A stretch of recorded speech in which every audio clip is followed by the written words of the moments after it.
अस्सलामुअलैकुम वरहमतुल्लाहि वबरकातुहू। आज का जो मेरा मौजू है वो उन लोगों के लिए है जो छोटी छोटी बात पर एक दूसरे को गालियां देते हैं। अल्लाह के बंदो, देख लो गाली देने का कितना नुकसान है। उसका कुछ नहीं जाना जिसे तुमने गाली दी है, तुम्हारा नुकसान है। अल्लाह का महबूब क्या फरमाता है? अल्लाह का महबूब फरमाता है कि जिसने किसी को एक बार गाली दी उसने अपनी कब्र में एक बिच्छू पैदा किया, और वो दुनिया के बिच्छू की तरह आम बिच्छू नहीं, बल्कि वो ऐसा अल्लाह के गज़ब से पैदा किया गया बिच्छू है कि अगर वो एक बार इंसान को डस ले तो इंसान 70 हाथ ज़मीन में दंस जाएगा। अस्तगफिरुल्लाह अस्तगफिरुल्लाह।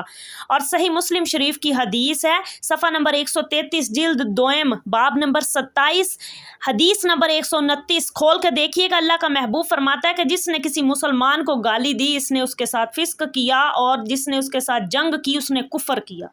तो बस तकफिरुल्लाह, अल्लाह ताला मुआफ़ फरमाए।